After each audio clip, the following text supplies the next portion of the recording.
કોઈ સમાજ કાર્યકર્તા જઈ હું અગરમાં આવી છું તો અગરમાં તમે જોઈ શકો છો અત્યારે વાવાઝોડુંનું વાતાવરણ હતું તો વાવાઝોડાના લીધે કેટલી બધું અગરિયાઓને નુકસાન ગયું. અહીંયા જોઈએ આપણે મીઠું તો આ મીઠું અત્યારે કાળું દેખાઈ રહ્યું છે એટલે કે એટલું ધૂળ ધૂળ ઉપર છે. હવે જ્યારે આ મીઠું કાઢશે ત્યારે જ ખબર પડશે કેટલું નુકસાન ગયેલું છે.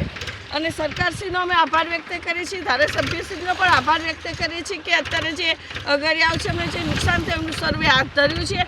હવે સર્વે હાથ ધર્યું છે ત્યારે સર્વે થશે ત્યારે જ ખબર પડશે કે અગરિયાઓને ખરેખર કેટલું નુકસાન ગયું છે.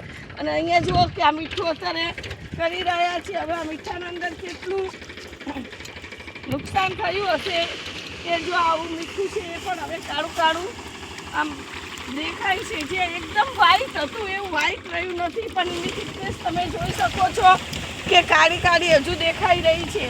એટલે હવે જ્યારે આ લેવા આવશે એમના શેઠ કે મીઠાના ત્યારે જ ખબર પડશે કે મીઠાના ભાવ શું મળશે એ લોકોને. એટલે મીઠામાં પણ આ વખતે એમને નુકસાન જાય એવું શક્યતા રહી છે.